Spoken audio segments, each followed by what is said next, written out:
adom is a menüket. Én nem kérem, köszönöm, én már tudom. Oké, szuper. Milyen vegetáriánus ételeik vannak? Nem passzióból adom ezt a szájba vert menüt, hanem azért, hogy ne kérdezzél fasságokat, hogy meg tud nézni, hogy mit akarsz rendelni. Szóljál, hogyha megnézted is tudod. Oké, és neked mit hozhatok? Én még gondolkozom. Jó? Neked? Még én se tudom pontosan. 40 percig ültök itt, ne foglalkozzál vele, otthon üldögélni tudtok egy... Neked? Még nem vagyok benne biztos.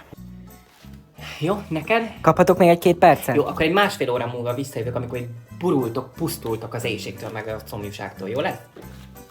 Rendben, egy limonádé, és akkor neked? Én rád bíznám, lepj meg. Jó. Egy pohár víz, ledd meg a májad, így elvizet. Alkoholista, kell van. Rendben, egy spagetti.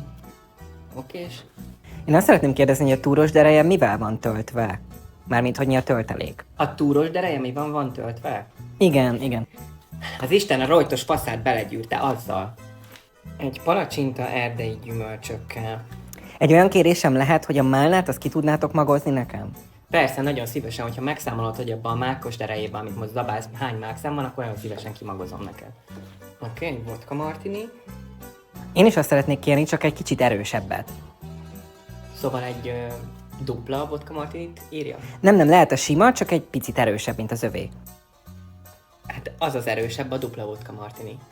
Úgy értem, hogy egy szimpla, csak egy kicsit különlegesebbet nekem. Értem, különlegeset, rendben fel is értem, szóval egy duplát.